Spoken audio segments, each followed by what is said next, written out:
Hey, good evening. Man, I'm looking forward to tonight. We have Mark Biltz with us tonight. It's going to be pretty exciting. We're discussing the topic of the blood moon eclipse patterns. Is there any significance to this? Well, Mark says that there is, and we're going to explore that topic. So I am delighted to introduce Mark Biltz. And of course, we have Joel Blackford. And so Scott is going to be joining us later. That's the plan. So, Mark, welcome. We're so glad that you're here. You're up near Seattle, is that correct? Yes, Seattle, Tacoma area. Awesome. And you've been running a Messianic congregation for 25-ish years. Is that right? Yes, exactly. We started on Rosh Hashanah, literally 25 years ago. Wow. Fantastic.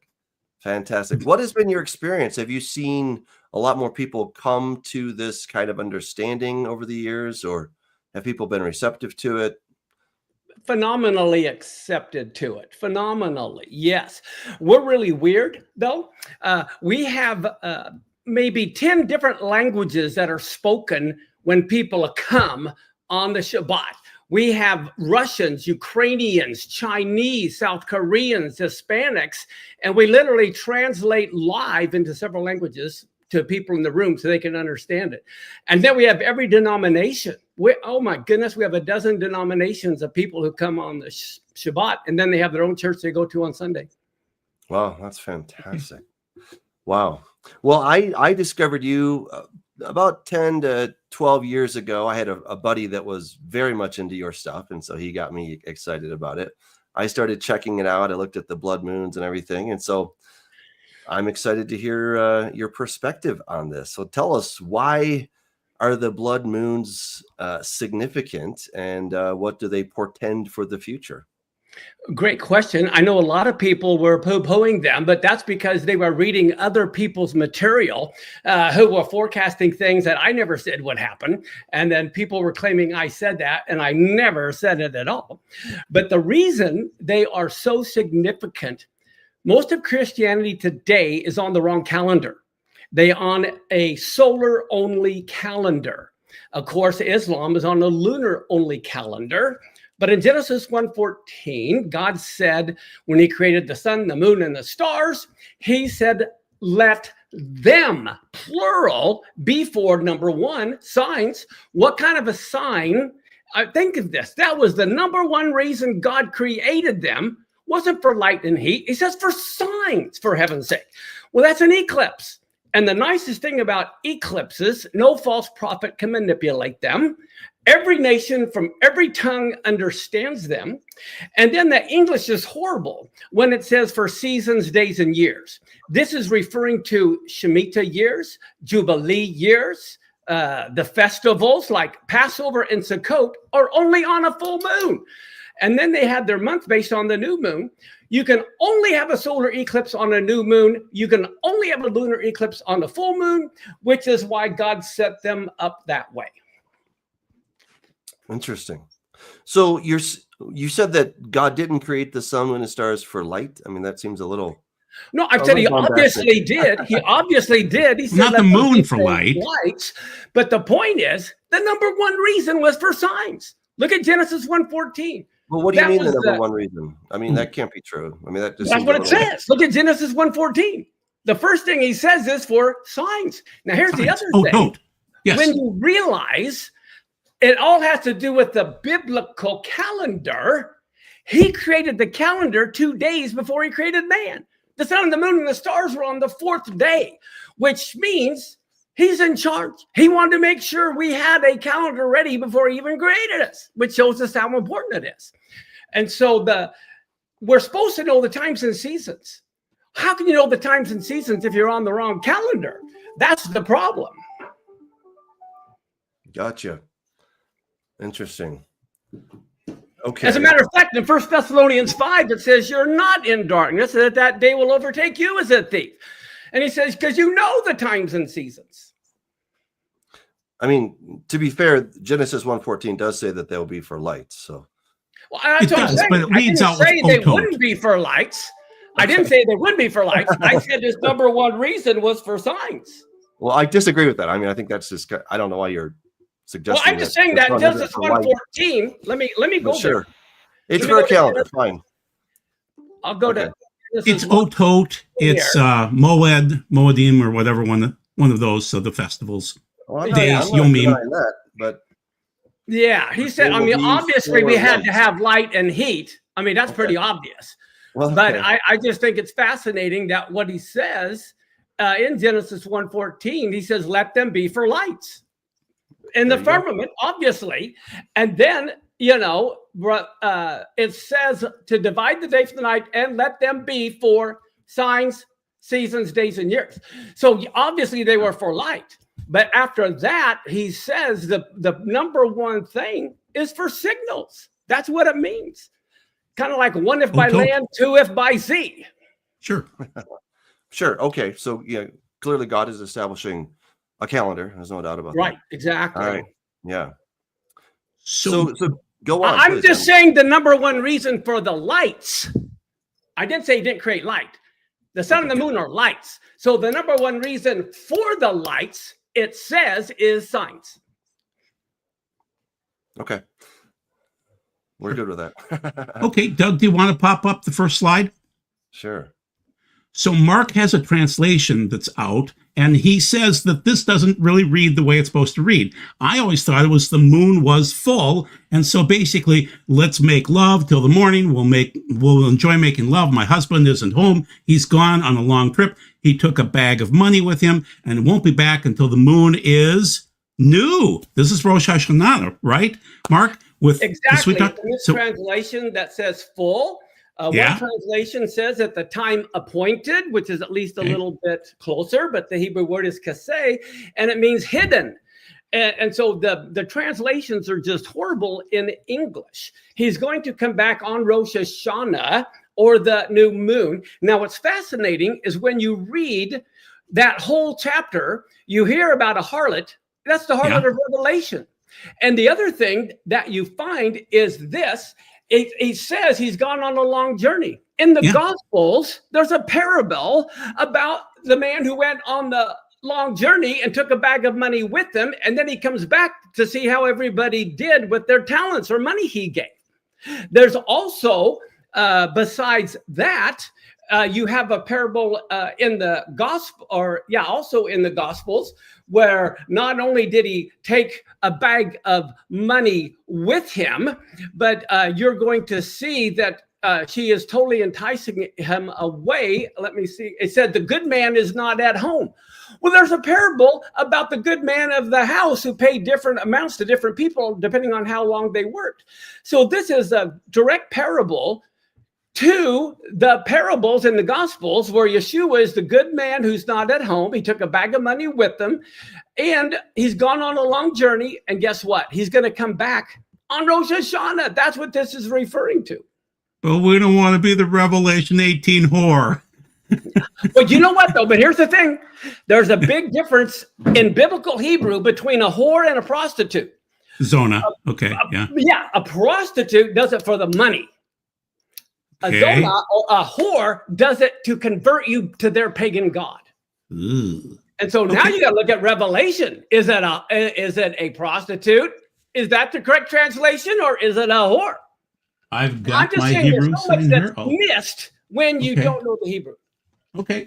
What do you think it is? Do you think it's a prostitute or a whore in Revelation 18? I'll let you look it up. Okay.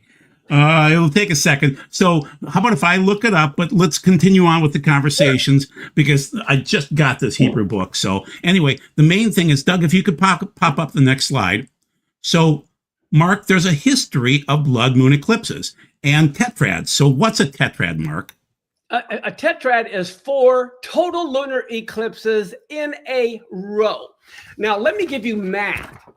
If the math doesn't impress you, you're horrible at math.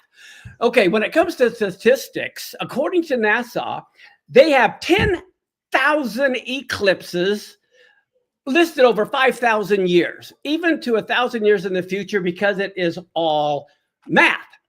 And you only get, according to NASA's website, on average, over 5,000 years, one total lunar eclipse every year and a half. That's the average. One total lunar eclipse every year and a half. So now, if you're a mathematician, what are the odds of having 4 total lunar eclipses in a year and a half? This is getting off the chart. Then, not only are there 4 in a row in just 1 year and a half, they fall on Passover and Sukkot.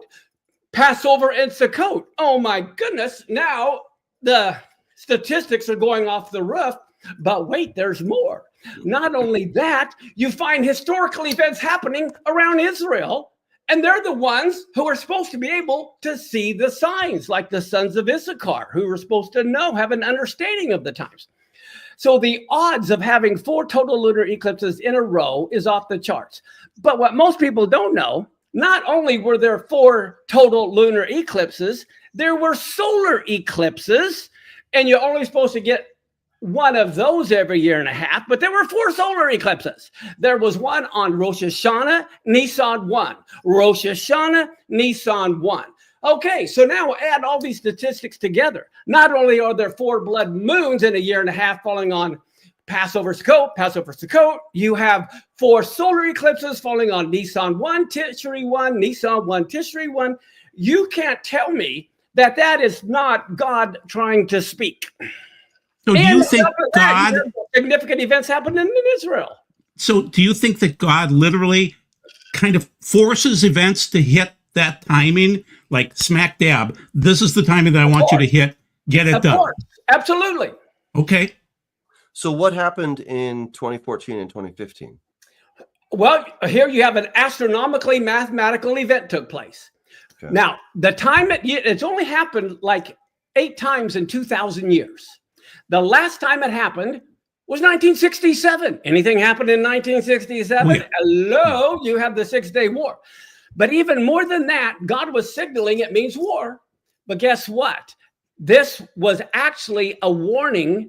Well, let me start here. You only proclaim Yom Kippur once a year. When do you proclaim Yom Kippur? On what day? The year of Jubilee. The year of Jubilee is only proclaimed on Yom Kippur, right? Do you know when the Jubilee cycles are? Do you have any idea when a Jubilee cycle begins and ends?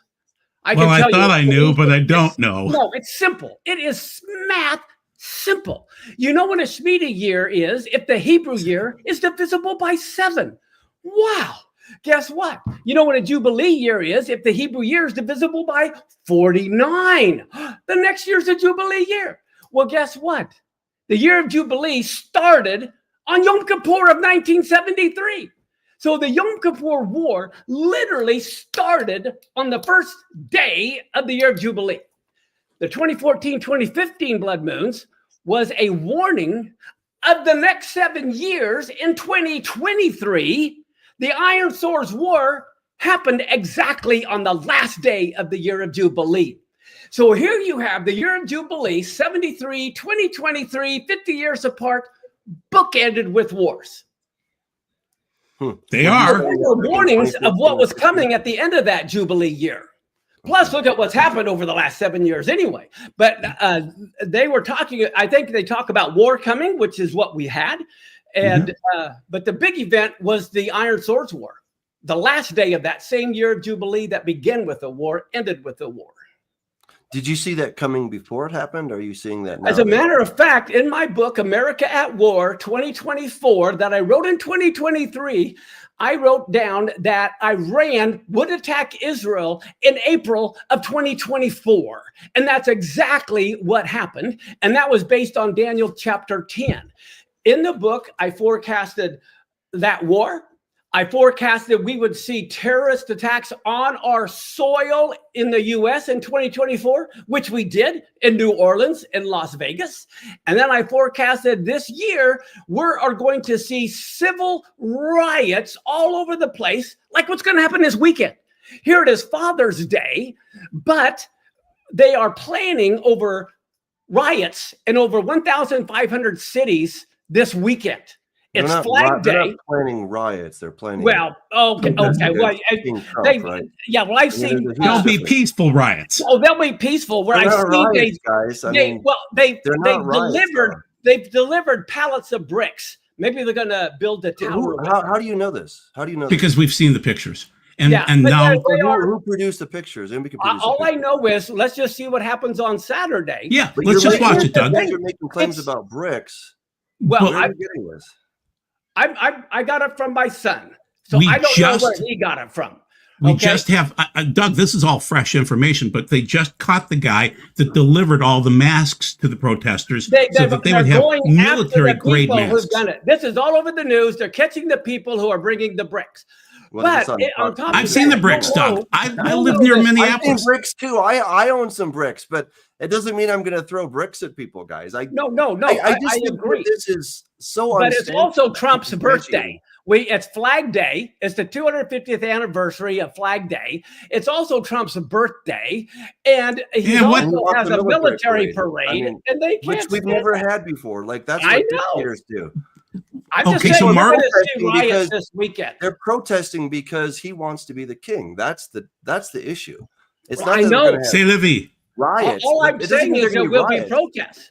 I'm not giving reasons why. Mark, was Donald Trump born on a blood moon eclipse day? Yes, he was. The very day of Donald Trump's birthday, there was a total lunar eclipse over the Middle East, which is quite fascinating.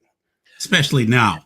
But there also was a solar eclipse right before Nineveh.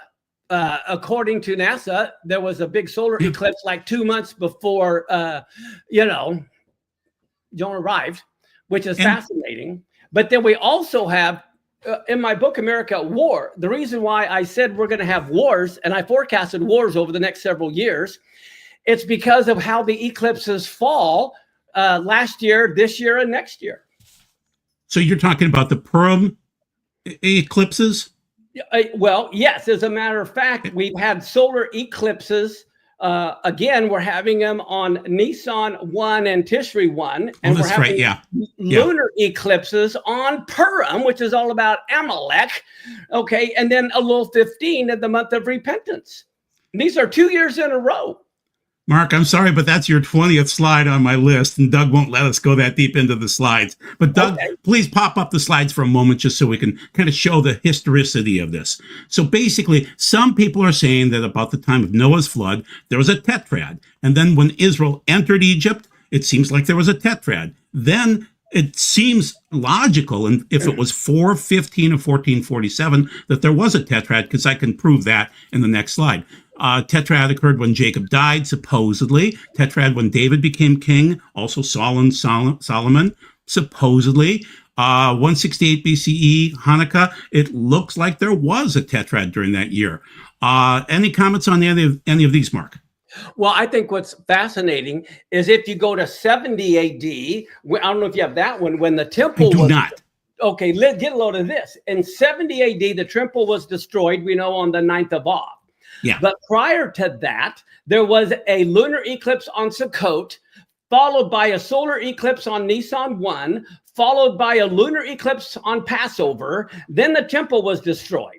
That was followed by a solar eclipse on Rosh Hashanah, again, a lunar eclipse on Sukkot, a lunar eclipse on Purim, followed by a hybrid solar eclipse on Nisan 1 and a hybrid solar eclipse on Rosh Hashanah. According to NASA, you only get a hybrid solar eclipse once every 10 years. Here we have two within 6 months happening on Nisan 1 and Rosh Hashanah, right around the time the temple. So you think the rabbis knew something was happening? Well, Rome was already there. I mean, Rome was fighting and throwing stones. See, no one can control an eclipse. That's true. This is the thing. It's not up to us. We just are to pay attention and be looking up, not sticking our head in the ground like an ostrich. So, Doug, if you could get back to the slides, and Mark will just quick comment on each one. Basically, what it seems to be is the case of, if you go back 480 years from 967, you should come to 1447 BC. And that means that Moses and the Israelites walked out of Egypt under a blood moon eclipse. Is that possible, Mark? Well, it is Passover is the middle of the month. You can only have a blood moon on the full moon. So if they left on the full moon, there's definitely a possibility that it could have been an eclipse. Right. And so we don't know if it's 1447, but you can see the charts here that it looks like April 15th was a total eclipse. And that, then if we go forward here, it looks like if Yeshua died and resurrected on 32 Common Era, that there was a total eclipse of, of the moon. So then he was literally, well, I'll come back to it, but basically they would have been rolling the stone underneath a blood moon eclipse for Yeshua. Is that possible, Mark? Yes. Now, the 3 hours of darkness had absolutely nothing to do with an eclipse. Right. Because you can only have a solar eclipse on a new moon, and this was a full moon, and lunar eclipses are only at night. And so the 3 hours of darkness had to be something totally miraculous. But yes, you could have had a total blood moon, at that time when he died, because again, it was on a full moon. We don't know if it's 30 or 31, 32, 33 that Yeshua died and resurrected, but it's possible. It's 30. I think it's pretty much 30 AD. You think it's 30? And okay. The reason why is the Talmud records that 40 years before the temple was in 70 AD, there were all kinds of things that happened in 30 AD where the center candle wouldn't stay lit, the doors would open by themselves. And so, plus when you do, I have literally created 6,000 squares, and I have every year from present day, even 200 years in the future, every year clear back to Adam and Eve. And I've taken the Hebrew year, matched it up to what it is right now. I worked all the way backwards in every square. Anyone can check the math. And I list every Shemitah year, every Jubilee year, all the events that happened. You're going to find Jacob was born in the Jubilee year, died in the Jubilee year. And not only that, Yeshua was born during the 77th Jubilee cycle. And he started his ministry in the 541st Shemitah cycle. Well, guess what? The gematria for Israel in Hebrew is 541. And he came for the people of Israel. Isn't that amazing? That the very gematria of Israel in Hebrew is 541, and he appears in his ministry at the 541st Shemitah year. Okay. So the other comment was that it looks like if you juxtapose the Gregorian versus the Julian, then if you look for the blood moon eclipse of 32 Common Era, it seems like it would have been on a Wednesday, Monday, or when we would have said Monday based on Gregorian, but Wednesday, April 14th of 32 Common Era. So it is intriguing. And if you look at my slides, you'll see that total eclipse in 32. The reason why it says 32 is because the people who created the calendar were clueless. They didn't know math. They go from 1 BC to 1 AD, missing 2 years. Yeah. From 1 BC to zeros. And so it actually was 30 AD. But I know what you're talking about. Okay. But it still works in terms of there was a full eclipse of the moon. So, yeah. Yes. And then also the intriguing thing is coming back into the fall, you'll see that there was also on Sukkot another eclipse, so it wasn't a tetrad, but it was still in that time frame. So you're saying they're 2 years off. Okay, interesting. Okay, so we've got that covered. Okay, so then pattern wise, exactly. Here, Christopher Columbus, and if you remember, everyone was expelled on the 9th of Av in 1492. And the lunar eclipses always mean war for Israel. Solar eclipses, war for the nations. And then it's, as a matter of fact, everyone said Israel became a nation in 48. They did not. That's when they declared to be a state, but they didn't become a state until 1949 in the fall when they were recognized. And you have the 4 blood moons there. And then, of course, you have the war in 67. But what's not on the chart that's so important is the Jubilee year, Yom Kippur War in 73, and then the Jubilee year in 2023 ending. But that's what those other eclipses so they are about. Significant, obviously. And also, even to boil it down more carefully, in 1493, Columbus hit the Ides of May or March storm. Right. And so he couldn't come back until 1493. That's when he declared that he found the new land. Exactly. And then technically Israel wasn't winning the war until about 1949. And then the tetrad started. So God hit his marks every single time. So I want to throw this by you, Mark. This is 15, 20 years old, but Josh Elsom looked at your work and he said there seems to be an odd pattern of not blood moon eclipses, but eclipses in 1539, 1540, where you've got lions that are attacking Suleiman the Magnificent. He never went to Jerusalem, but he said, I'm going to send money down to Jerusalem to rebuild the streets and the walls. And it's during a tetrad, but not of blood moon eclipses. Right. Well, it doesn't have to be a tetrad. Just the eclipses when they're falling on the feast days, even two. Like I said, they only average every year and a half. And if you're getting several within a year and a half and they're falling on the biblical holidays, that's huge. Yeah, so it is significant. And there are little things that we find over the years that are just amazing. We go, wow. And then Doug does this all the time. He geeks out on Babylon and whatever else. I geek out on finding the guy being chased by lions in his dream, and he sends money down to rebuild the streets and the walls, which sounds a lot like Daniel 9, 24 through 27. You know, well, what's amazing about Daniel 10, now Daniel 10, he goes on a fast for 3 weeks in the first month. Well, guess what? That's Nisan. That's Passover. Yes. And here he has this dream, and this angelic presence comes and says, I've been trying to get to you for 3 weeks, but the prince of Persia has been holding me back. Well, that's Iran. Okay. And all of a sudden, this heavenly messenger appears on the 24th of the first month. Well, you subtract 21 days. That means he started his fast on the 3rd of Nisan. The 24th of Nisan, you had this angel appearing, and he says, your angel, Michael the archangel, has helped me out here fighting the prince of Persia so I could come to you. But most people don't read. He says, and I'm going to give you a prophecy for the end times. That prophecy wasn't for Daniel. He was giving him a prophecy for the end days. And what is it? He says, what the vision you're seeing is Persia attacking Iran. Yes, that's why you thought there was a war cycle. Exactly. And he said, this is what's going to behold your people in the last days. Well, guess what? We know Persia represents Amalek. Amalek attacked, in the second month first, the month of Iyar, after they left Egypt. They also attacked on Purim in the month of Adar. Well, there's 1 month in the middle of those, and that's Nisan, where Amalek has never attacked. And so this is why I wrote in my book, according to Daniel 10, the next attack by Amalek or Persia is going to be, it looks like on Nisan 3, which is when Daniel started praying. Well, guess what? It was exactly Nisan 3 that Iran announced that in 3 days they were going to attack Israel, and that happened, literally. And we might have an attack today because the 12th of June is the Trump day to say, Iran, you either sign or we're going to start bombing. And we don't know when he would, but the determination might be made already. Well, there's a big newspaper. How did you figure out? Hold on. No, go ahead. Figure out that Daniel was fasting in Nisan when it says it's the first year of the reign of Darius. It doesn't say anything about that. Here, let me bring it up. Let's go to Daniel 10. Okay. Okay, I've got Daniel. I've got 10. Yeah.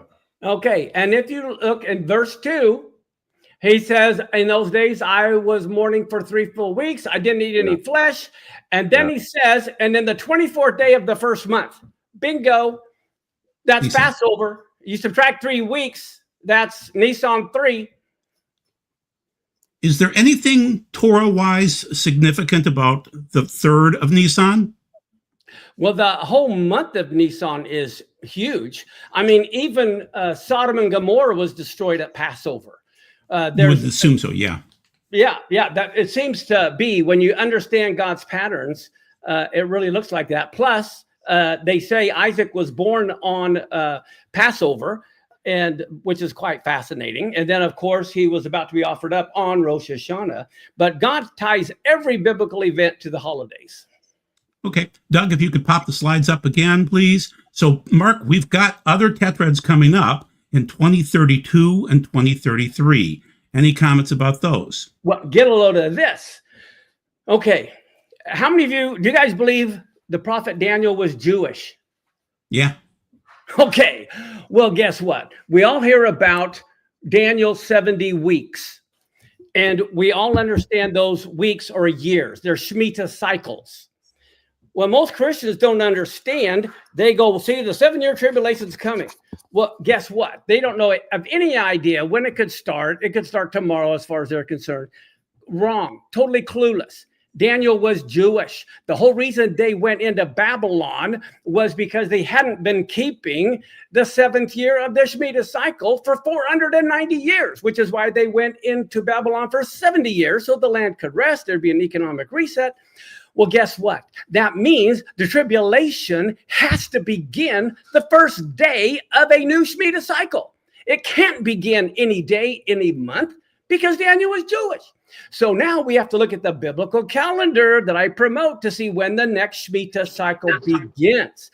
Well, the next Shemitah cycle begins in the fall of 2029. Okay, if the tribulation does not begin then, it can't begin for 7 more years. Question, Mark. Why are you calling it a 7-year tribulation period? Because some people think it's 3.5 years. Well, it's not biblically accurate. Is kind of my point. It says a great tribulation. Most people believe that's 3.5 years, 1,260 days. But that's fine. Why does everybody always call it a 7-year tribulation period? Oh, because there's 1 week left, and the week is a Shemitah week, which is 7 years. Now, the first 3.5 might be kissy, but you can still call it the tribulation. Well, I mean, some people want to call it great tribulation, and that's fine. But we shouldn't call it the tribulation period. Of course, there's going to be a final 7 years of this age. I mean, just by simple math. That's what I'm talking about. Yeah, you can call it happy times. I don't care what you call it, but there's going to be 7 years left. I call the Great Tribulation a happy time. I'll call it the Great Tribulation and use the words of Yeshua. But yeah, well, I'm saying you can call it whatever you want. You can call it whatever you want. Teacher, you can too, but when you're teaching people about a 7-year tribulation period, that's just rinse, wash, and repeat Darbyism. Okay, well, put it this way: a 7-year time of trouble, Jacob's trouble. Now, I'll call it a 7-year time of trouble, and you can divide it up however you want. I just know it's 7 years, and it's a time. But where does it say, Jeremiah 31, that it's 7 years of Jacob's trouble? It doesn't say that in Jeremiah 31. That's what I'm pointing out. It doesn't say that. Well, I'm talking about Daniel, not Jeremiah. Daniel doesn't use a 7-year tribulation period, even if we believe that's he all. uses the 70 weeks, and we know there's 1 week left. And all I'm saying is, you don't even have to call the tribulation for all I care. It's a 1 week that is a Shemitah week. Whatever that may be already that week, it has to begin the beginning of a Shemitah cycle. Well, we could already be in it. I don't think so, because it has to begin the beginning of a Shemitah cycle. And when was the last one? The next one coming up is 2029. Yeah, the next one's 2029. My point being is, why are you already ruling out perhaps the Shemitah cycle beginning on the last start of the Shemitah cycle? Why are you disclaiming that? Well, I'm saying 2022, 2023 was the start of a new Shemitah cycle. Exactly. That's my point, is why would you rule out that we could be in the final 7 years of this age? What major prophetic event are you looking to happen that we're going to know that we're in the final 7 years? Okay, fantastic question. Fantastic question. I understand what you're saying now. Oh, give me this. Hey, you guys have got to hear this. I just got news. Israel just bombed Iran. No. Hey. Yes, it's on the news. Just came out. Be surprised. Okay. Sorry, people. I need to check my phone. Listen, it says Israel's military conducted a strike on Iran. 2 U.S. sources said. But anyway, just wanted to let you know if you want to get updated. And my. Well, we need to pray for Israel even more. Wow. But anyway, so going back to your question, I think some people think that we could be about in the middle of the tribulation. The Great Tribulation could start in 3.5 years. Partly, I'm not ruling anything out. I'm just saying I don't think so. And the reason why I don't think so, and I could be wrong, I don't have a lock on truth. But I do believe we're not, because I haven't really seen any kind of a peace agreement. And I think what's going to happen after this big war we're seeing is Israel's going to finally enter a peace agreement with death, so to speak, and it'll be a false peace agreement. Are you citing Isaiah 28, 13 or 15 is? Which one is it, Doug? 12. Okay. Isaiah Yeah, so 13 is Damascus destroyed. true. But in terms of you're citing the covenant with death from Isaiah 28, then. Yeah, I think there's going to enter a covenant that is going to be really bad. But here's my big concern. This month, in the next few weeks, the UN is going to vote to arbitrarily create a Palestinian state. Yeah. That is huge because of Zechariah 1, the four horsemen, the big red horses right in Zechariah 1. And at the end of that chapter, there are these four horns whose sole purpose is to divide the land of Israel or Jerusalem. And then but Mark, carpenters come who say that. But Mark, that's what England and France did 100 and something years ago, dude. They took lines in the sand. I've got a friend over in Gilead right now. He's in the nation state of Jordan. I mean, and that's Israel. Well, I know, but listen, here, the problem with Greek thinking, once it's happened, it's all done. That's stupid. Patterns repeat over and over. In 2021, the quartet came into being for the first time in history. The quartet, U.S., EU, Russia, okay, and they wanted to divide the land of Israel. That is up to date. So I'm just saying that also, just like Hanukkah repeats itself in Matthew 24, everything repeats. Well, it depends on your view of prophecy, and if you have sort of a influenced by the Rivera and Lacunza and have this 70th week futurism view, it really does, and I can tell that you adhere to sort of the party line on that. Well, I know the amillennialists believe everything's happened, which I totally disagree with. I'm not an amil person. I totally believe Yeshua returns back and establishes his kingdom. So, yeah.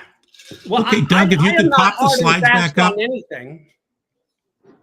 So basically, Mark, we have the Blood Moon Eclipse of 3/14 of 25, okay? And then we also have another one this fall, 9/7 of 25. Amazingly enough, in the middle of it, on June 11th, yesterday, we had the Centennial Conclave of the Luciferian Hierarchy meeting in New York and Geneva, and I think it was Paris too. But anyway, and then also we had the Bilderbergers meeting, and they were cursing the earth. But on the other hand, now, the next day after that, we have Israel bombing Iran. Any comments on that? Oh, I call it patterns repeat. You can't look at any event in history and say prophetically done over with. Oh my gosh, these patterns go over and over and over, and God's hoping that at one time we get a clue. And so we have to understand everything repeats in history, and they're all tied to biblical calendar, which is why I produce a biblical calendar coinciding with the Gregorian calendar. It seems like the full moons and the new moons are more important right now, Mark. What do you think about that? Absolutely. That's God's calendar. So you're saying we need to get on God's calendar.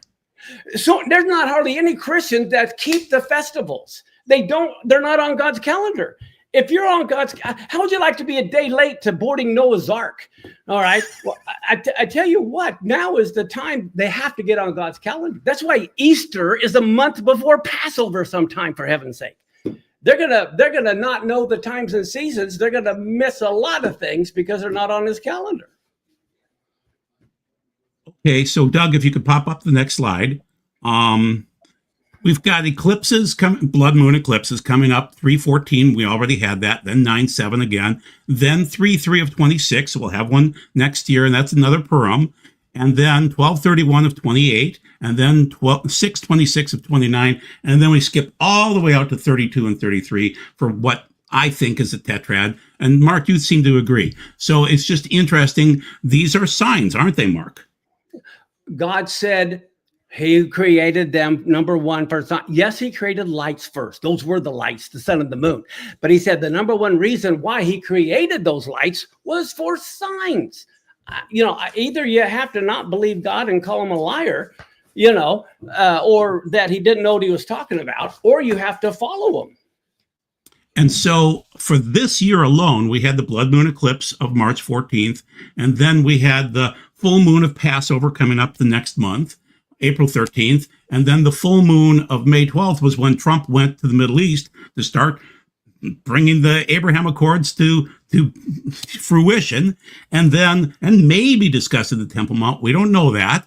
And then the full moon again. So everything seems to be aligning between new moons, full moons, and big events are happening on these days, or the next day in this case.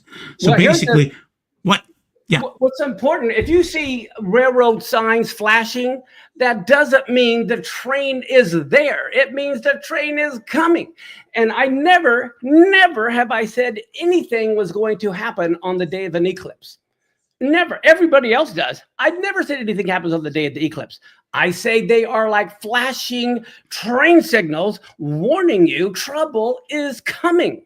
And that's what a lot of people misunderstand. And when you see, we have coming up right now on September 7th of this year, a total lunar eclipse on Elul 15, the middle of the month of repentance, followed by a solar eclipse on Rosh Hashanah, September 21st, followed by another total lunar eclipse on Purim of next year. These are war events, and this is why we're going to see war over the next year.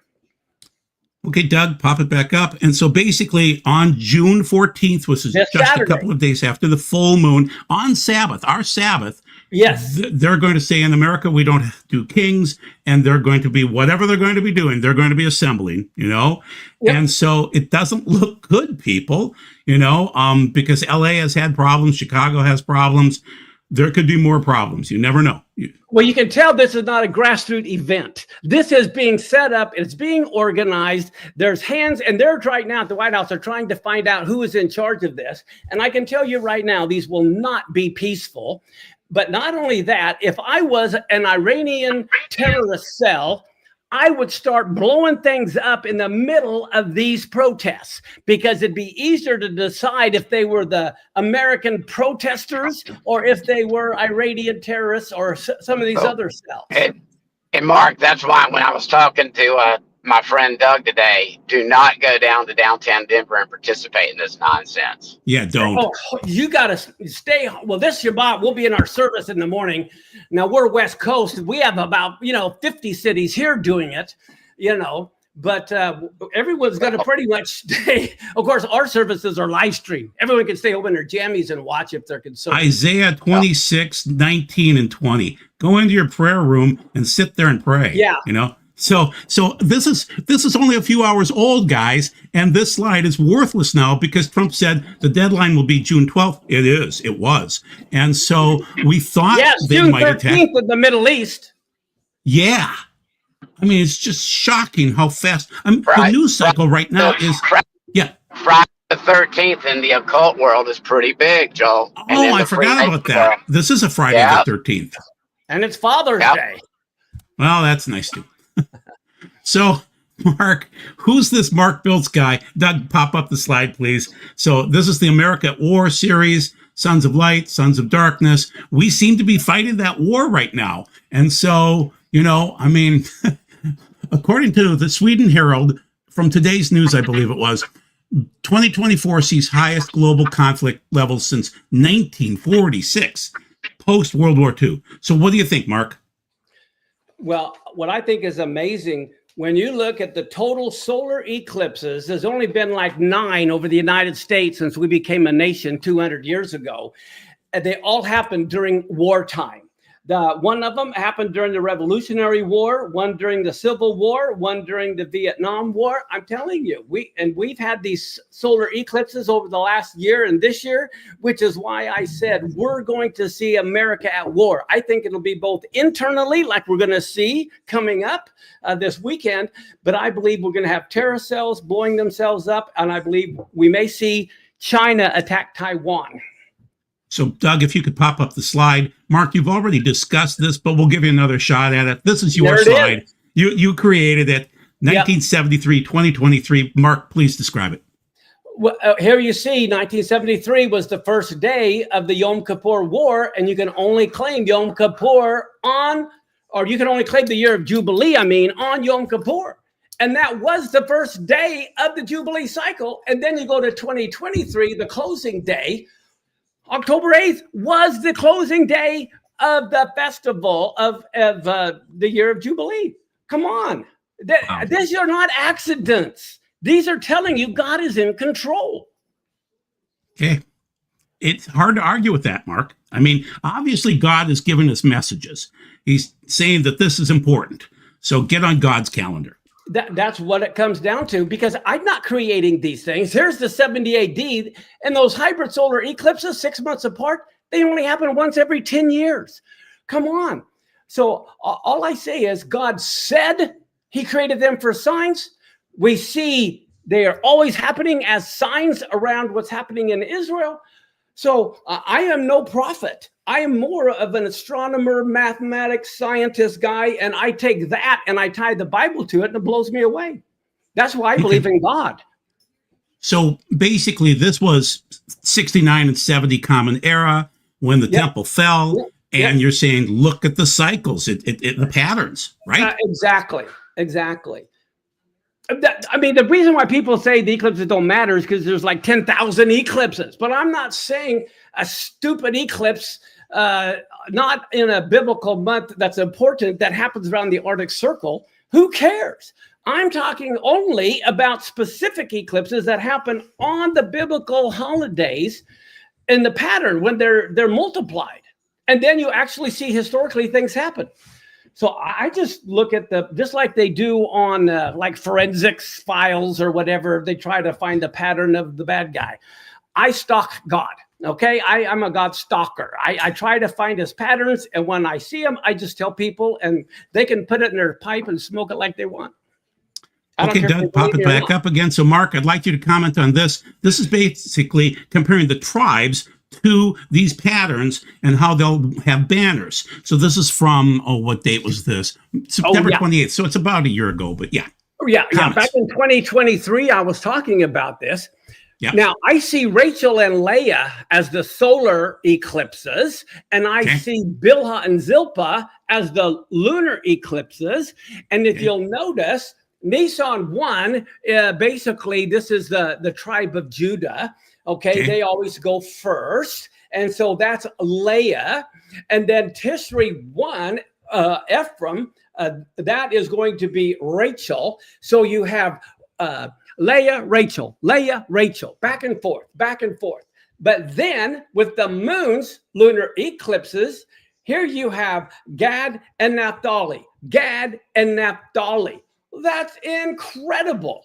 Okay, because Gad and Asher were Leah, and Naphtali, was Bilhah. But what's amazing in Numbers chapter 1, 9, 10, after they had the second Shavuot, God told them to get in army order. They're about to take the promised land. And whenever they journeyed, they always journeyed in a certain order. When they went to war, the east went first, then the south, then the west, then the north.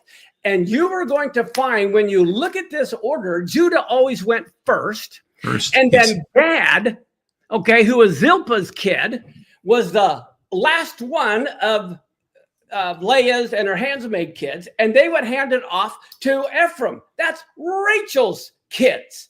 And you'll see as this goes, these eclipses are happening in the exact order of how they marched for war. Look it up. This is the order they marched for war. And here are these eclipses, April 8th, and then back to the next one, and then back and forth and back and forth. It's like Leah's first handing it to Leah's last, who's handing it to Rachel's first, who's handing it to Rachel's last, who's handing it back again to Leah.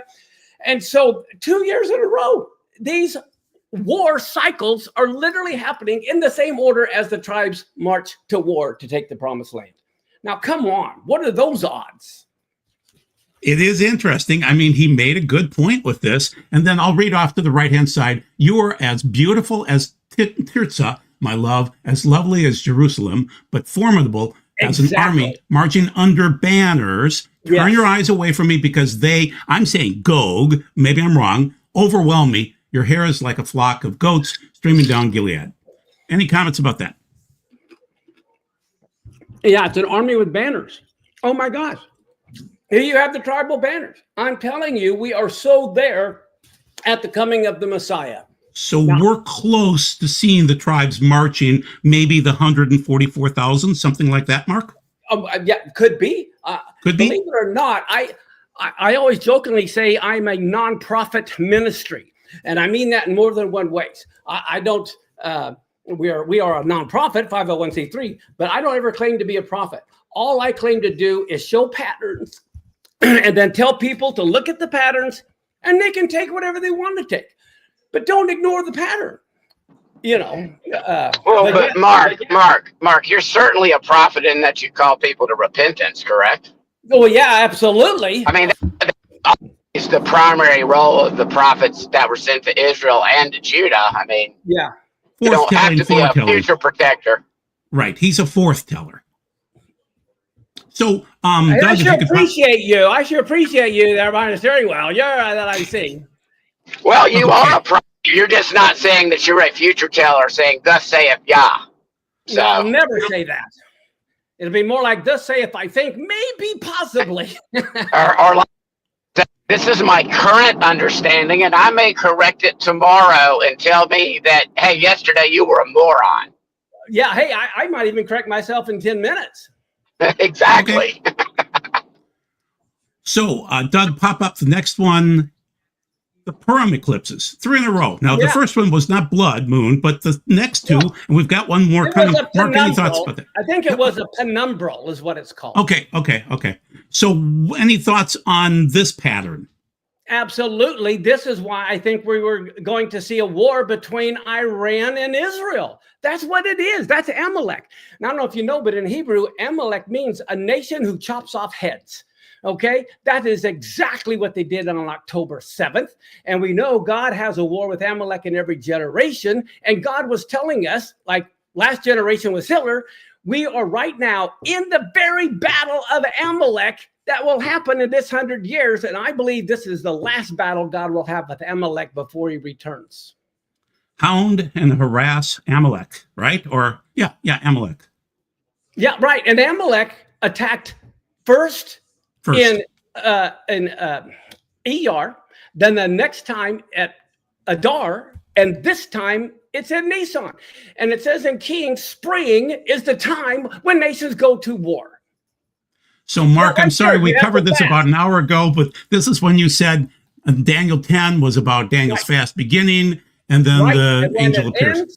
So, exactly. And we had a solar eclipse last year on Nisan 1.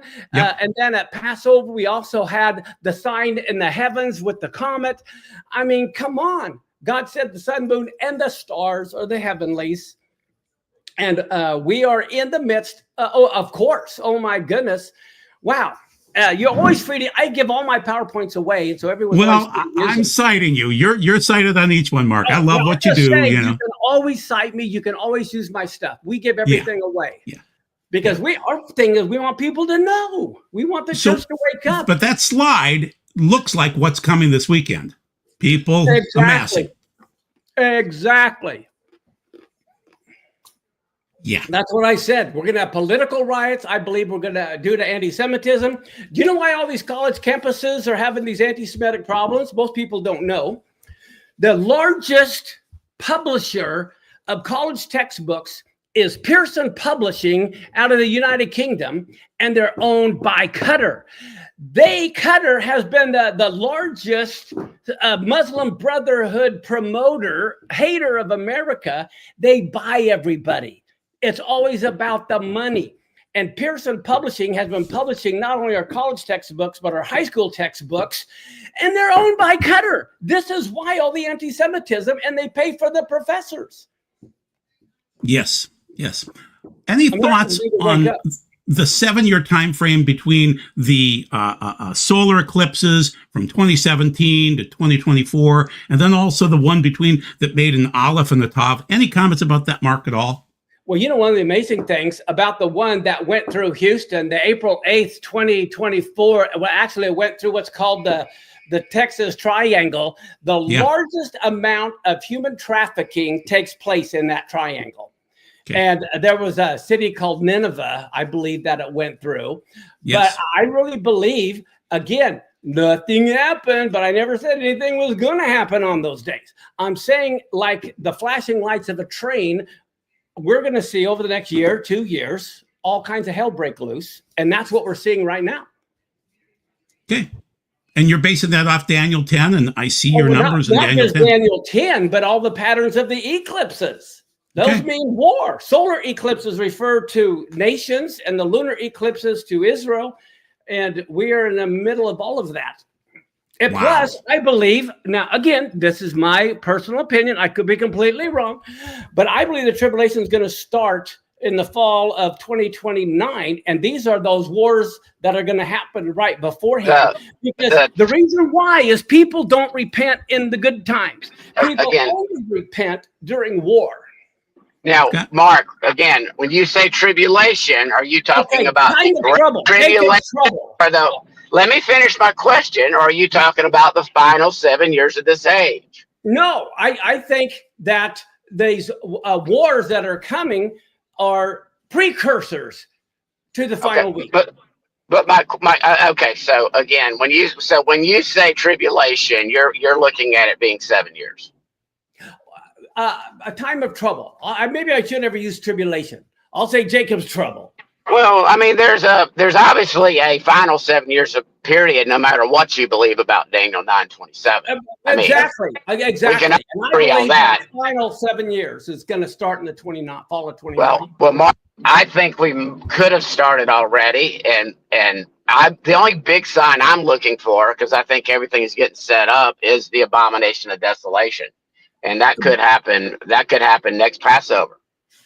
Yeah, well, I know the head of the Temple Mount project, and I've seen all the blueprints, and everything is ready. But the thing is this: they have to have the red heifer. There can never be a temple without the red heifer. And I've been to Shiloh. I've seen the red heifers just last month. They're unqualified, not disqualified. They're unqualified, but they may be requalified. I know the guy who brought them. I met him. I met with rabbis. And what is fascinating to me is the prophecy. I think it's in Jeremiah 31 or maybe in Ezekiel, but it talks about, I think it's Ezekiel, but God is going to sprinkle clean water on them, and then he'll give them a new heart, a heart of flesh. I believe when they get the ashes of the red heifer is the next thing to be fulfilled. And I believe many of the Jews want to be sprinkled with those ashes of the red heifer. And I wouldn't be surprised if when that happens, a revelation occurs to all of them. Did you bring a tweezers with you, Mark, when you went to see the red cows? Did you bring a tweezers to maybe pluck some hairs out, white hairs? Well, we can only see them behind a glass wall, but a plexiglass glass wall. But they could fall out on their own, and then they'd be okay again. So they're just waiting to see. The problem is if they get too old. True. Now, Mark, when you're talking about what you're talking about, the rabbinic laws that aren't necessarily scripture, though. Well, no, I know what you're talking about, but if there's going to be a temple, they're going to follow the rabbinic laws. Of course they are. But Joe, hold on a second. This is a round table, okay? Doug's sitting over there, hadn't said a word, bless his heart. We're having a discussion, not just you talking to Mark. We're trying to talk to him as well. So, as far as this, do you think that the building of the temple or the sacrifices would be within the 7 year period that you're calling the tribulation? I don't think there would necessarily be a temple. You don't need a temple to start the sacrificial system. I bet they could. I mean, they can do Passover without a temple. They can do obviously. So Ezra. I don't know. I don't. To be honest with you, I don't know. Well, yeah, Ezra started up. They were doing sacrifices before there was a temple. Exactly. So I'm not sure there has to be a temple. I'd like to know that gentleman who's never said anything has to say.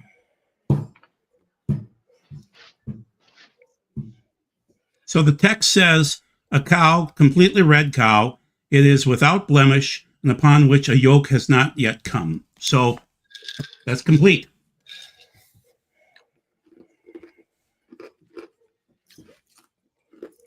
Okay, so basically, I don't know if you agree with this or not, but this is from Sukkah 29a. Yep, I've read it.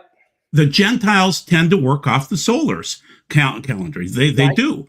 You know, January, February, March, things like that. But the God's calendar is based off the moon and its cycles. And so solar eclipses are a bad omen for the whole world. Another opinion is that they are a bad omen for the Gentiles, while lunar eclipses are a bad omen for the Jews, since the Jewish calendar. And you're saying that the lunar eclipses tend to relate to war for Jews, since the Jewish calendar is lunar. Eclipses, war for nations. But the Jews do use both. The moon determines the monthly cycle and the sun the yearly cycle. So they use both. Only the Muslims use the moon only. And so we got to make sure that we understand Israel uses both. Well, we look for the barley being in the head, which would be Aviv. And so then so you would say that's a solar instance. The barley needs sun to grow. So yeah, I guess you could say that. Well, doesn't Judah, though, normally just they go off the conjunction? Are you a conjunction person, Mr. Biltz, or sided moon, sliver? What's your understanding? Neither of those. Okay, which one are you? I am with the Hillel calendar, and the reason why I am with the Hillel calendar is because they're the ones who have the authority. If I were to go, well, you just said that, but again, I've heard that and I've read it for the last 8 years. And by the way, your book was one of the first ones I got within a month after Yah revealed this to me about his appointed times. But I keep hearing people say that. I don't see any scripture to point out that we need to follow people who reject truth and reject the way and the life. And that's Yeshua. Okay. Well, I guess the thing is a lot of Christians are clueless when it comes to these things. They don't even recognize the calendar, for heaven's sake. Well, I think we have to realize you're talking to someone who doesn't even identify as by that term. I'm a disciple of Yeshua. I know. I'm the same way. But the thing is this, we can't be arrogant against the natural branches. The Bible says that's not being arrogant. Darkly, we only know in part. Well, the Jews were only blinded in part. So I humbly try to learn from them. But Mark, I don't take everything they say as Bible, for heaven's sake. Well, I mean, it's not being arrogant. Believe in reincarnation. But it's not being arrogant because we differ with them in their understanding of the calendar. That is not being arrogant. Well, I totally agree. But it was, when you understand, it was given to them. To have no, it was not. It was given to all of Israel. Well, all of Israel, exactly. But someone who's in charge I'm of Israel. Doug is Israel. Yeah. Well, I guess it depends if you follow the two-house teaching or not. Well, of course I do. The new covenant is made with both the house of Judah and the house of Israel. Yah doesn't waste words. Nope. He was sent only to the lost sheep of the house of Israel. He was talking to Judah. I know. I understand. But I'm just saying I can't dress up as a policeman and go around and arresting people. Okay. Well, I didn't arrest anybody. I just pushed back on you. I'm just saying I don't believe I have the authority. I mean, you could have 30 different people citing the moon. I mean, which false prophet are you going to follow? And so, this is why the set calendar with these eclipses have been working pretty good. And so that's why I stick with them. They're off sometimes. They're on sometimes. I have to go to the Hillel calendar, so I'm with you on that, Mark. I'm with you too. It's the simplest approach, honestly. You have to run a congregation. Yeah. And until you get to Shavuot, and then all of a sudden, you just start inventing things. Well, I know what your truck is. That's because of the Sadducees and the Pharisees. Exactly. So otherwise, I agree with the Hillel, except for, specifically the first fruits and exactly. Our church was off by like a day from what they were doing, but I think it's a minor. But watch both days. See what God is doing on each day. Exactly. But you're exactly right as far as the Hillel calendar goes. I really think you're hit the nail on the head there. Yeah, and because everyone is following their own calendar, and we get into these calendar wars.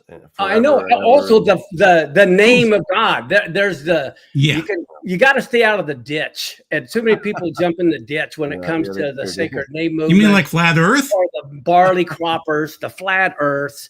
Yeah, but they Yeah. major in minors. I've Yeah. got too many bigger fish to fry to argue Yeah. with people over minor things. Yeah. Yeshua's returning. Well, That's the big fish. I mean, the big news item right now is Iran. Okay, I mean, this is Yeah. happening Exactly. right now. So, according to your theory, Mark, you're saying this is all right on time, and that you were basically expecting this. Do you have any thoughts on us attacking Iran? What that portends for the future? What that may mean prophetically? Well, like I said, all I can do is guess or what I kind of think is going on because I don't know. But I definitely think the United States is going to get involved, and our involvement is going to cause terror cells in the United States to start being activated. I personally know one of the top FBI people that are involved of the terror network here in the United States. And he said they're all over, they're in every state, they're ready to go. Can you imagine the chaos, especially if it happens this weekend? Here we got a war going on, possibly with Iran and maybe our involvement. They're activating terror cells in the middle of all of these protests going on. And that way they could blame the Democrats or whatever instead of them, who knows? But I really see this would be the perfect time for China to attack Taiwan, North Korea to attack South Korea. We have so few troops than we've ever had. And that would be the time to attack. We're already tied up with the Ukraine war. We'd be interested in the Israel-Iran war. What could we possibly do if we're seeing things blowing up internally and all the Marines have to go to all the cities with the National Guard? Who's going to defend Taiwan? Which, Posse Comitatus would suggest that we should not have our own troops on our own soil. And, so that's a whole nother discussion. But it is an interesting point that we may be spread so thin that this might be, a strategic time for our enemies to strike in other areas of the world. And what happened with the Ukraine and the, what they call the spider's web, right? Where they had all of those drones in just incredible, strategic formation go and destroy about $7 billion worth of Russian assets. I mean, that is huge. The face of war is changing radically. And, Exactly. and then of course, AI, I mean, that's still a little bit of a wild card, but it is growing so fast. I mean, so fast. In just a year, I was listening to Sam Altman from OpenAI. Yeah. And he was talking about how just a year ago, a lot of businesses were not using AI. And now they have fully integrated it because they realize that it's a very reliable tool that they can use. And, this begs the question, what's going to happen in one more year? I mean, it is exponential, the growth curve. That's the key. Of that AI. is, yes. And, people have been asking me, do I think that this is the mark of the beast? I personally don't. I don't either. I hold to the genetic transformation thing, but I do suggest that AI is very much a part of that. And AI may help us figure out how we humans can become gods to, humanity 2.0. I'm not encouraging anybody to do that, but I think that's the trajectory of where we're going. And, it's just amazing how it's all coming together. Exactly. And, my co-hosts know that I'm often skeptical about a lot of things because I like to see proof, and I think sometimes we could be on the news cycle so fast that we don't give it time to just gestate a little bit, because sometimes what looks like news sometimes isn't, and what we don't see as news originally can really become news. And, so I think there's wisdom in giving things a little bit of time, but at the speed that we are moving, there's no doubt that we're coming to some pretty crazy stuff. So it's interesting, even though there's a little bit of disagreement on what calendar we're supposed to be following, you and Scott, and I think Joel, for the most part, are pretty much in line concerning the 2029, 2030-ish time frame as to when things are going to really get cooking. I again remain a little bit skeptical on that one myself, but hey, God can do whatever he wants, so absolutely if it happens in that time frame, then who am I to complain? So it really is interesting, as how it's all coming to a head. And I don't know, I guess, what advice would you give people, if we are getting close to the end?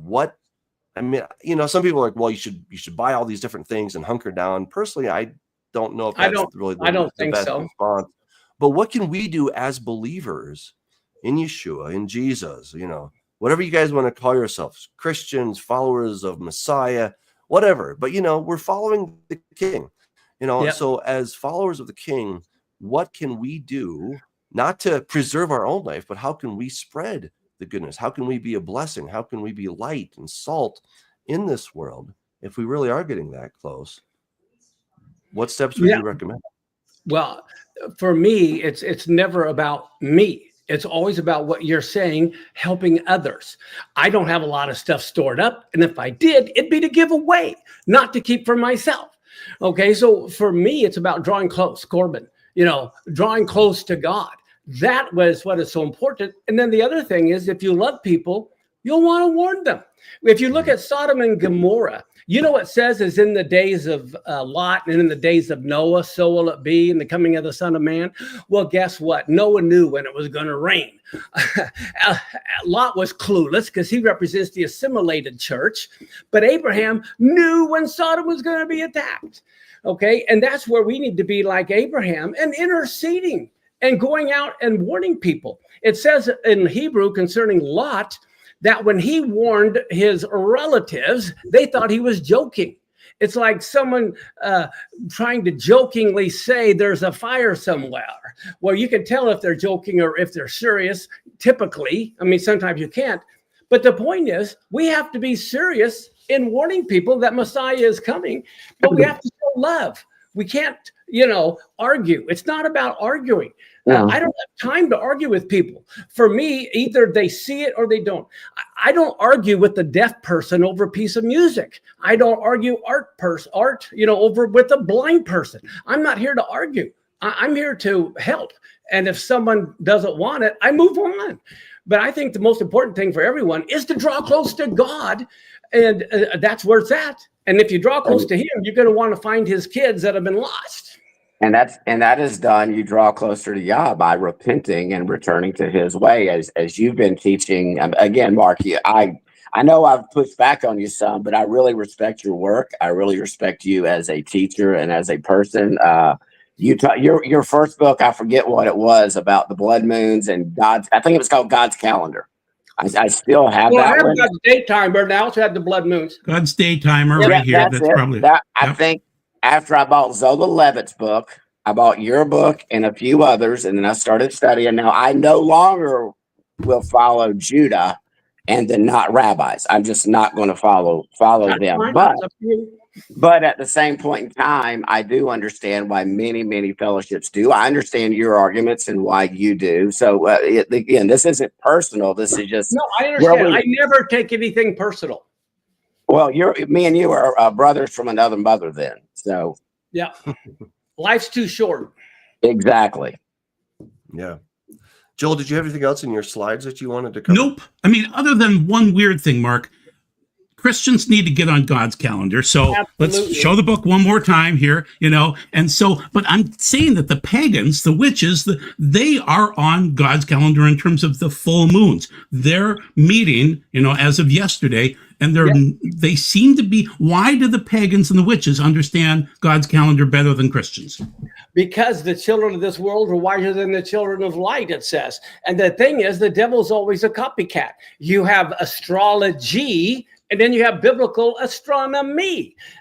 You have the human beings who the devil tries to desecrate. Everything God makes holy, the devil tries to trash it. Well, and to your point and what you've taught now for, I don't know how long you've been on this path, Mark, but shortly after Yeshua returned and ascended to his place, there were already the wolves, the ignorant, the unstable, twisting Paul's letters. And then, by the 3rd century, you had Ishtar Day, the celebration of the Queen of Heaven, memorialized as a biblical holiday. And so, again, he loves to come in and hide truth.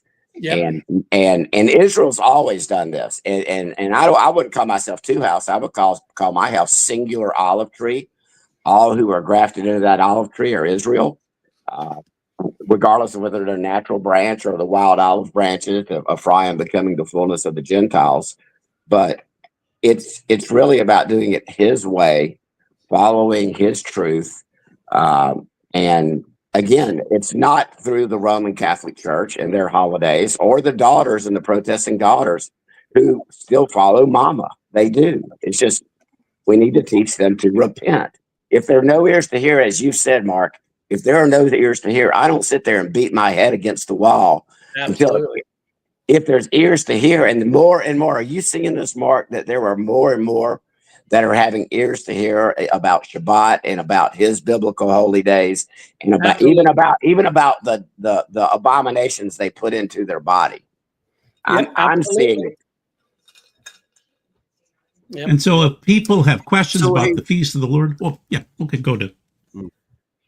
Well, there's some people that have been asking about why we, and Mark specifically doesn't want to use the term Christian. And so I thought this would be good.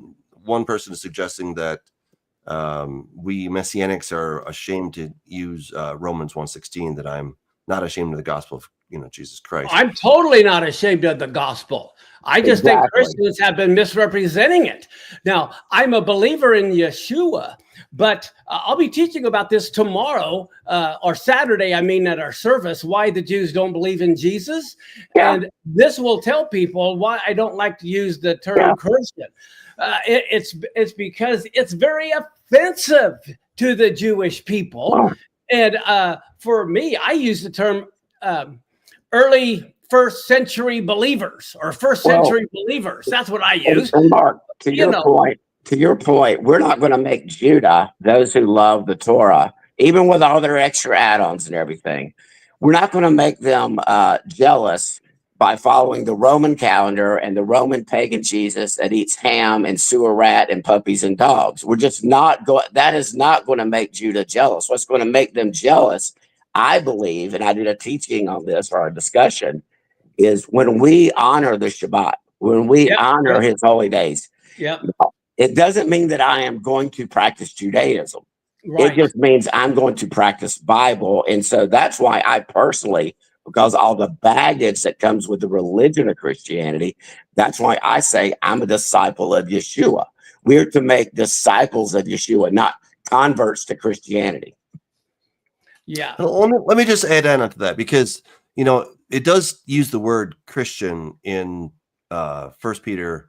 So I totally understand the whole argument about Christian or not Christian, and we want to be sensitive.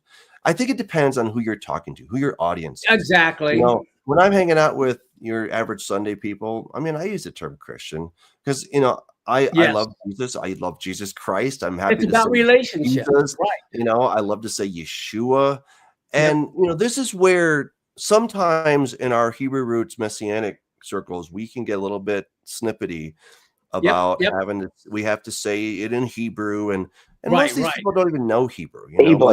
They're like, show off. I can say it in Hebrew, and it's like I don't think God really cares at all. No, that exactly.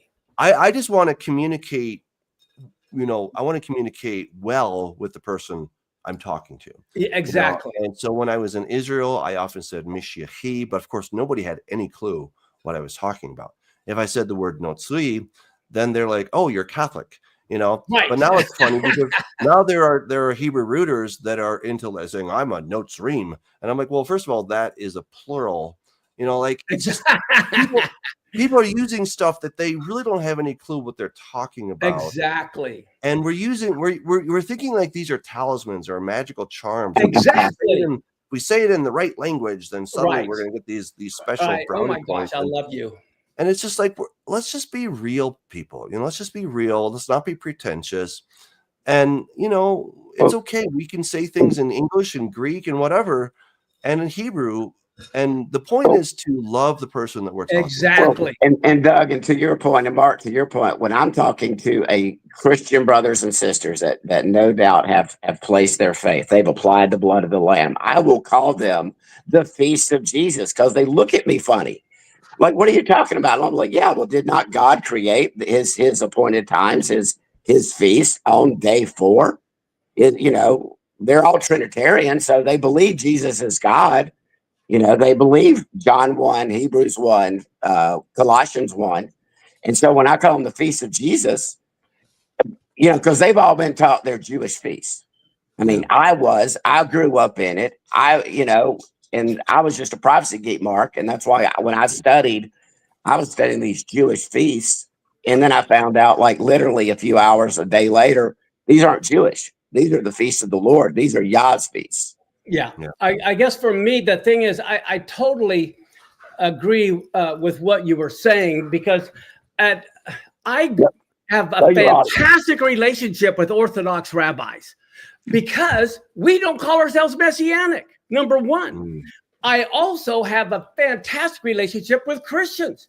I travel the world. I've spoken in 25 nations now, and Christian churches are always inviting me in. I don't bash Sunday church. Even in my own congregation, we have people that don't keep kosher. We have people that do Christmas. I don't care. We're here to love everybody, and everyone is at a different place. Let me ask you something. As far as don't caring, so as far as kosher, I don't keep kosher. I don't have 2 refrigerators or 2 sets of plates, but I don't eat abominations. That's not what I mean. Okay. That's not what I mean. But as far as if you've got a brother or sister that is sinning, you as a teacher would tell them that's sin, would you not? If that person who is doesn't see Shabbat as Shabbat, but they come at our place, or they don't do the feast, they do Christmas, they may have a problem with their spouses beating the crap out of them. That's going to be my priority. So for me, that's where everyone is at. I try to reach them where they're at. Well, and I understand, just like you reach a drug addict where he's at, you want him to get off drugs because that's not good for him. And again, eating things that our Creator did not create for us. I mean, science has caught up with it, and it's an abomination. It's no better than having sex with a pig. Well, here, let me just say this. Everyone's on a different path. They all had to be in Jerusalem for the feast, but some came from Egypt, some came from Iran, some came from Lebanon. They're all on a different path. I cannot make everyone walk my path or even on the same path. We're different places. So I don't try to make people copy me. I try to help them. But we're to teach people to follow Yeshua, and Yeshua wasn't eating swine and sewer rat. I understand, but there's priorities. Okay. I totally get what you're saying, because as a pastor, you have to just gently lead people by the hand. Exactly. You can't push them. If you push them from the back, then they fall down on their face, and then exactly. And Mark, self-confession. You make a good pastor or rabbi there. I don't. Well, I would never call any man rabbi or allow myself to be called teacher. That. I don't call myself. Never call me teacher Scott or prophet Scott or any title. I'm Scott. That's my name. Thank you, Prophet Scott. No. Thank you. Well, I sure appreciate you guys, but I've got to run. Thank you, Mark. Okay. Yep. Thank you so much. We're glad you could join us. This was awesome. Hey, thank you again. And people can get your stuff, I suppose, on Amazon, on your website. ESM.us, our website, ESM.us. But I'd like to get to know you more. Well, we would as well. So we'd love to have you back someday. And email me, Mark Biltz at MSN.com. Don't put Blitz, put Biltz. Okay. But Mark Biltz at MSN.com. Will do. All right. Thank you so Thanks, much. Mark. All right. Thank you, Joel. Care, Mark. All right. Well, see you. All right. Bye-bye. Wow. Well, that was a lot of fun. That was really great. And I'm so glad that we could do that. Scott, glad you could join us. And, I think kind of the point here for everybody is that, Mark has a lot of wonderful interpretations. He's done a lot of research, obviously. And to his credit, he's saying he was not predicting anything with the blood red moons, but he was saying these are the train lights warning us of what is coming. And it is interesting that America attacked Iran today. So we'll have to wait and see what that produces, what that really entails, but should be exciting, and I just noticed in the chat that there were some people that were kind of going back and forth, and hey guys, we can't always monitor what's happening in the chat. And I would just encourage everyone, if you're going to join the show, we're glad you're here. The chat is for questions, maybe a little bit of fellowship, but not full on debates. Like I just can't pay attention to our guest and to what's happening in the chat at the same time.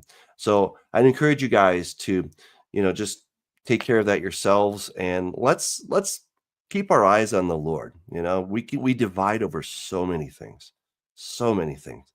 This is really a time, if we are near the end, then this is the time that we would show people what it means to be a believer. And most of the time, it seems like we're kind of throwing stones at one another. But I think people are going to be won over, not by our facts and our figures and our incredible charts. They're going to be won over by our love.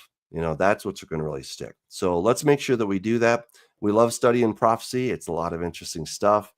And but if we are close, then let's make sure that we are keeping our eyes on the main target, which of course is Yeshua. Hey, until next time, God bless you. Thank you to my co-hosts. This was always wonderful. Have a good evening.